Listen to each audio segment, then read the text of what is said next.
CBN Juiz de Fora, primeira edição. Apresentação, Marcelo Giuliani. São 11h07, neste sábado, 28 de março de 2015. Nosso espaço para o artista hoje, recebendo mais um nome importante da cultura local, né?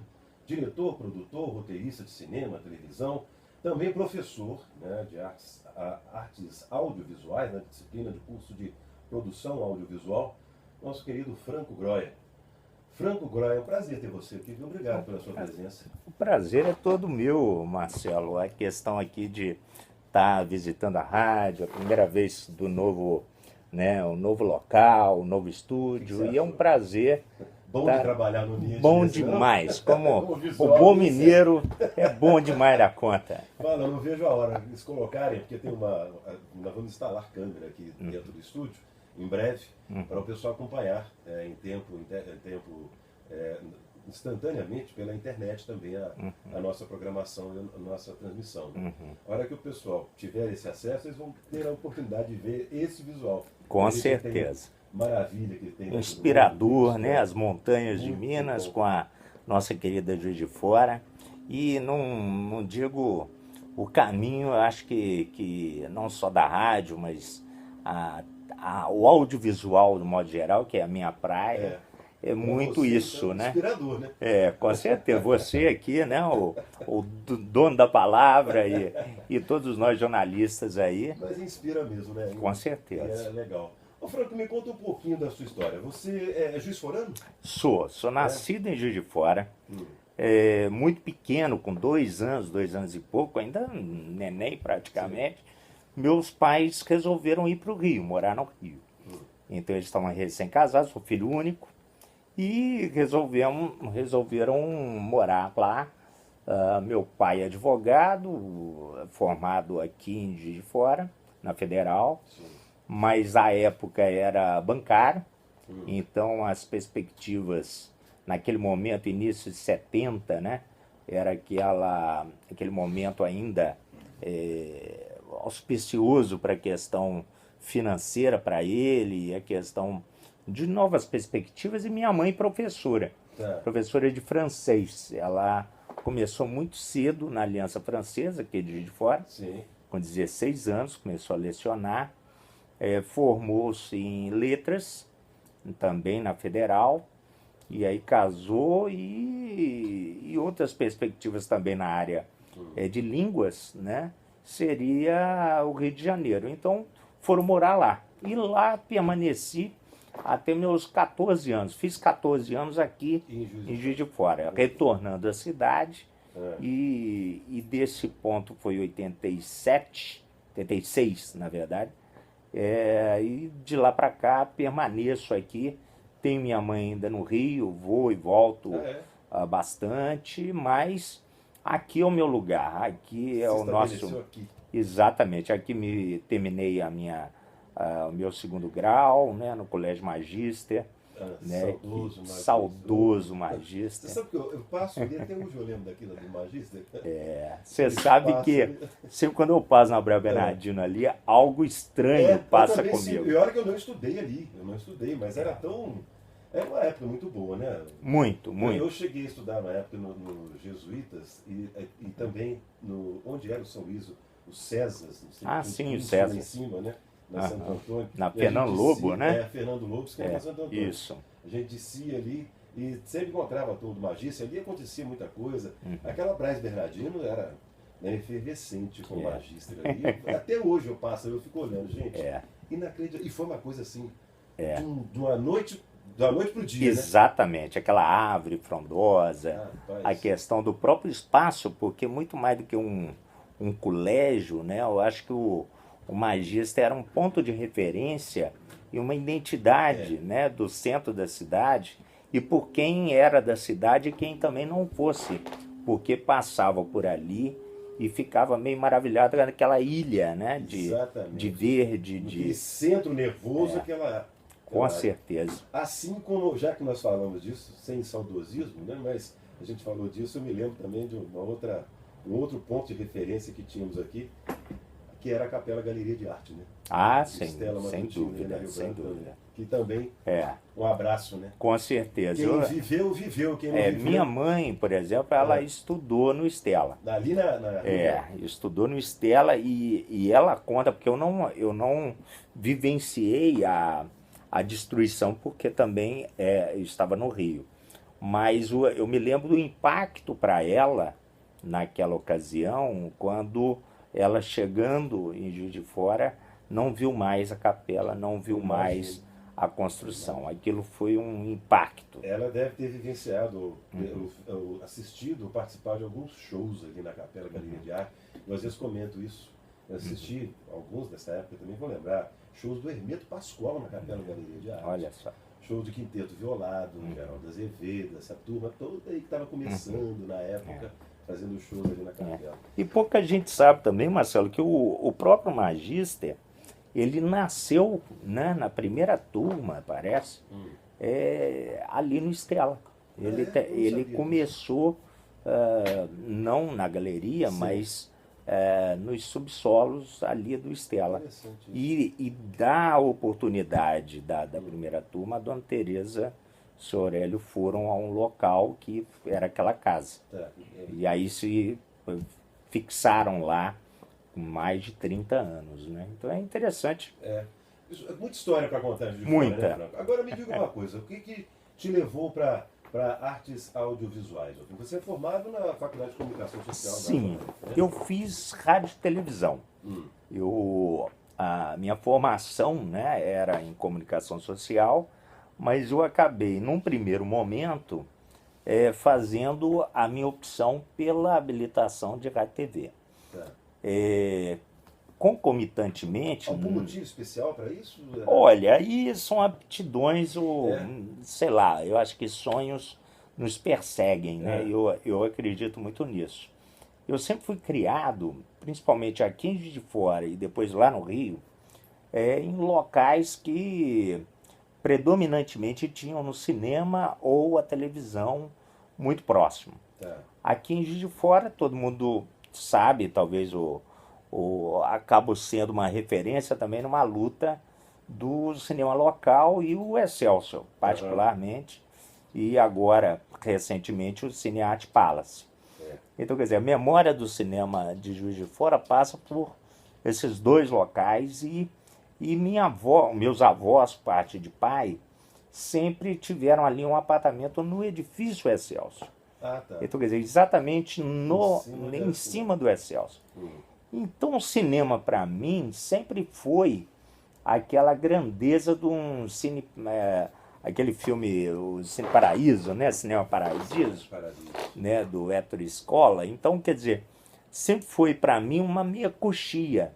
Porque além de muito próximo, era um prazer absurdo ver a projeção, ver como que assim, a bilheteria por dentro, como é que realmente, né, os bastidores de uma sala de cinema. E quando eu fui morar no Rio, essa característica de um prédio de 15 andares ou de 10 andares com um cinema embaixo, era uma característica de rua, era uma característica muito própria do cinema de bairros, né, do Rio. E eu fui morar no bairro do Flamengo, aonde no Catete, no Lago do Machado, na própria praia do Flamengo, tinha o Lido, e eram meus vizinhos, né?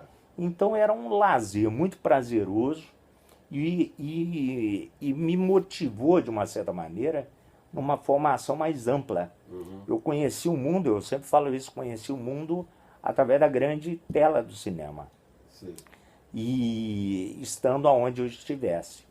E tendo a oportunidade no Rio, tinha uma coisa muito bacana que eu estudei num colégio, na ocasião, muito próximo com a característica do Magister, que era o Centro Educacional da Lagoa. Era uma pequena casa também, na Maria Angélica, com a Jardim Botânico, e era muito próximo à TV Globo. Entendeu? E tinha a lanchonete, o restaurante, o refeitório, que era aberta à comunidade em volta.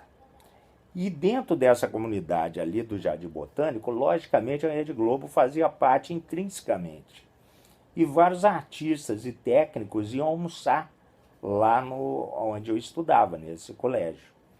E vários artistas também tinham seus filhos estudando no mesmo colégio. E eu era colega também de pessoas que eram notórias. Né? Eu era contemporâneo e colega, por exemplo, muito amigo do Davi, que é o filho do baiano, eu sei. o Davi Moraes, Davi Moraes, né? É o guitarrista.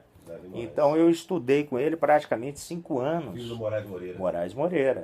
E eu conhecia normal, assim, como se fosse o pai de qualquer amiguinho, né? Então isso era muito bacana, além de Mário Lago, enfim, Otávio Augusto, várias dessas pessoas que eram do dia a dia. Exatamente. Quando eu voltei a Juiz de Fora, e no Rio também, isso é muito natural, né? O artista também vai ao supermercado, do mesmo jeito, né? Ainda vai na padaria. Então, quer dizer, são pessoas como nós. Exatamente. E quando eu vinha fazer vestibular, era um momento muito interessante do ponto de vista do cinema nacional, que era a retomada da produção, efetivamente. Ficou meio parado um bom tempo, né? Exatamente. Foram 2 a 3 anos em que houve, assim, praticamente zerado o número de produção, né? Então, quer dizer, de filmes a serem lançados, praticamente zero. Produzidos, então, nenhum, porque era a lacuna, né, de 1990 a 92, só se retomando com a Lei Rouanet do nosso saudoso Itamar Franco. Né? Foi, exatamente. Agora, antes disso também, teve uma produção, mas uma produção que não foi assim muito, não sei se foi, como é que a gente poderia dizer? Ela não foi tão prestigiada, ou não tinha qualidade. O que aconteceu? Porque eu me lembro que depois daquela época das chanchadas, né? Teve a fase do cinema, que foi a fase do cinema com o Glauber Rocha, que é uma fase fantástica. Depois veio a fase das chanchadas, mas das porno-chanchadas. Alguns dizem que isso, inclusive, apesar de ter tido o seu momento e tal, mas isso acabou comprometendo produções posteriores. Que parece que criou-se uma rotulagem, que todo filme brasileiro tinha que ter mulher pelada de bunda de fora. Né? Você acha que isso de fato influenciou em alguma coisa? Ou não tem nada a ver? Olha, Marcelo, São fases. Eu sempre passo do pressuposto em que qualquer atividade econômica, e principalmente a cultural, ela passa por momentos cíclicos, né, em ápices, né, e declínios. O cinema nacional, como qualquer cinematografia mundial, regional, ou, vamos dizer, de países, sofre um grave problema econômico, que é o setor de distribuição, cuja hegemonia está na mão das grandes empresas, corporações. Não digo nem americanas, porque hoje não se tem uma empresa necessariamente de um único país, mas sim hegemônicas a nível global. Sim. E o cinema nacional, como o espanhol, como o argentino, como o italiano, teve seus fluxos produtivos nacionalizados ligados a umas políticas públicas específicas em determinados espaços de tempo. Segundo o presidente ou o partido, enfim, momentos em que prioritariamente se fez uma proteção ao cinema local frente ao internacional. E o Brasil, com a questão política da Embrafilme, porque dentro dessa perspectiva, o cinema novo para frente até 90, foram praticamente 30 anos de existência, final de 60, porque a Embrafilme ela foi fundada em final de 60, 68, 69, se não me falha a memória, e foi até 1990. Ela foi fundada dentro da ditadura. Dentro da ditadura, pós-Mazzaropi, ou na época do Mazzaropi ainda. Ainda Mazzaropi. Ele mesmo que distribuiu os próprios filmes, ele acompanhava. Sim, mas no final da produção dele, ele também tinha o apoio da Embrafilme. E a Embrafilme nada mais era do que uma empresa nacional, né, pública, que distribuía, produzia e ajudava a finalizar qualquer filme. E dentro dessa perspectiva, era muito importante para o curta-metragem, para os longas, e muitos dos grandes exibidores começaram a beber dali o seu quinhão, vamos dizer. Eu sei. Então os grandes distribuidores começaram também a produzir seus filmes. E aí eu concordo com você, com uma certa má qualidade, tanto né? comercial como cultural. Cultural também. E aí descambou para uma certa liberalidade, que é bem própria dos anos 70 e 80, Exatamente. em que você não podia na televisão, mas você podia em outro tipo de arte, que aí era o cinema. Você tinha a musa, por exemplo, né, como é que ela chama, gente? Tantas musas? Não, a dama da lotação, a Sônia Braga, né, que me fugiu o nome da palavra, mas a Sônia Braga era a queridinha num dado momento da teledramaturgia dos anos 70, e era aquela morena, cravo e canela, né? E para não falar o nome da novela. Mas de um dado momento você tinha ela despudorada num filme do Nelson Rodrigues, baseado aí, por exemplo, a liberalidade corporal, né, ou como você bem colocou, é dado dentro de uma obra do Nelson Rodrigues. Aí até que ponto, né, a audiência queria vê-la casta ou despudorada, né? E foram uma das maiores assim, bilheterias que o cinema nacional teve. Como os Trapalhões, como Xuxa, como vários outros infantos juvenis. Hoje você acha que a produção cinematográfica no Brasil está de alto nível? Olha, ela se modernizou, Marcelo. Como os grandes êxitos que incomodaram as grandes corporações no dado momento, e com a era Collor, a destruição dessa empresa, ela foi, por decreto, extinta, né? E aí todo o modelo que antes era estruturado na sua produção, exibição e distribuição foi a zero.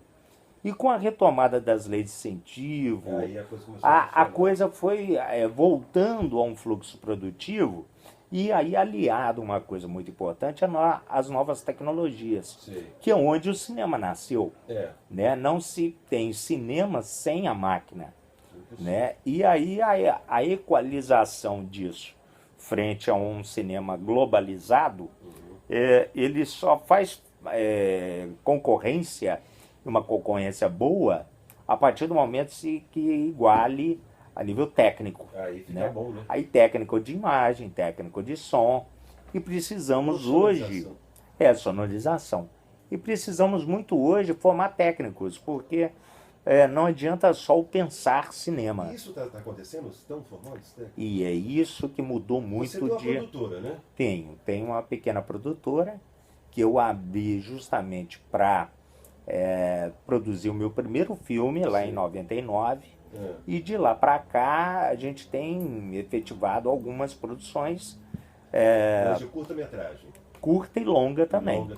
A gente produziu o Zé Sete, por exemplo, que era um cineasta que morava aqui em Juiz de Fora. A gente fez um filme sobre o Pedro Nava, entendeu? A cinebiografia dele, com o Natálio Luz, que faz o próprio, né? Muito, muito bom.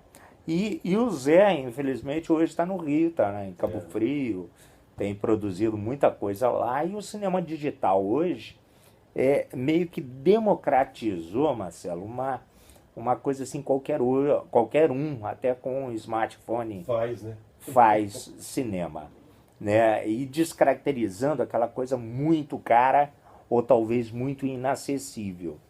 Só que o que mais está em voga e políticas públicas precisam ser ainda forjadas e maturadas e debatidas no sentido de aliar a exibição. Esse é um grande problema. Esse é o nefrálgico, esse é o caminho, inclusive, para a ampliação. Acho que a internet atrapalhou isso. Porque hoje você assiste De certa filme forma, na sim. internet. Eu entendo. Agora, mas não tem nada como você entrar numa sala de cinema para assistir um filme, né? É exatamente Não, isso. não é a mesma. Sabe o que eu acho também? Eu faço uma comparação com a leitura. Né? Eu que gosto muito de ler, por exemplo. Eu leio na internet, claro, mas nada como abrir um livro. Pegar um livro para você ler. Não é a mesma coisa.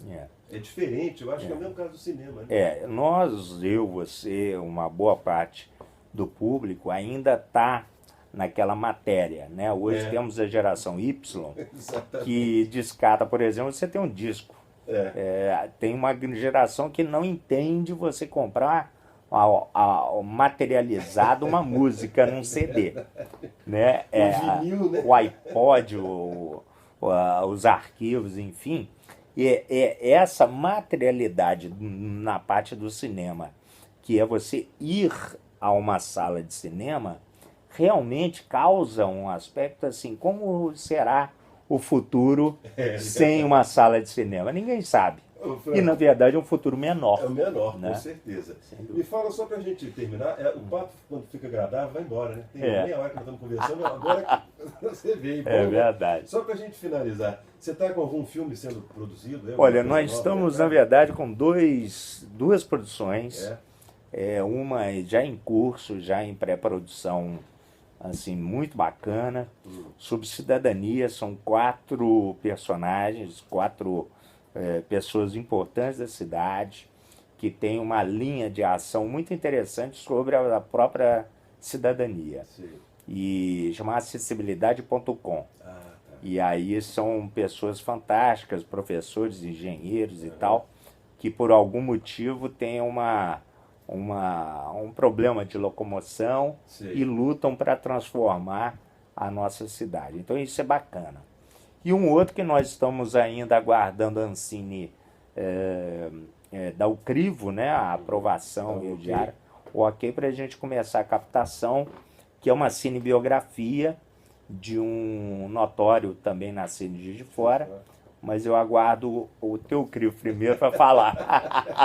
Tá certo. Né? Franco Groy, olha, papo agradabilíssimo, obrigado pela sua disponibilidade em estar conosco aqui, viu? Prazer todo Vamos bater meu. papo em outra oportunidade. Nós temos um quadro aqui que fala de mobilidade urbana. Sim. Esse filme Acessibilidade nós vamos falar muito dele quando é um maior prazer. Executado, você vai me passar aqui para a gente divulgar e trazer você. Com certeza. Tá ótimo. Obrigado, viu, Franco? Um abraço, eu que agradeço. Um grande abraço aos ouvintes aí da CBN de Juiz de Fora. Franco Groy, conosco aqui, diretor, produtor, roteirista de cinema, televisão, também professor, estando conosco aqui hoje, falando um pouquinho de cinema, contando um pouquinho da sua vida. Na sequência, nós teremos o repórter CBN. Nós voltaremos já, logo em seguida, ao repórter CBN com a agenda cultural.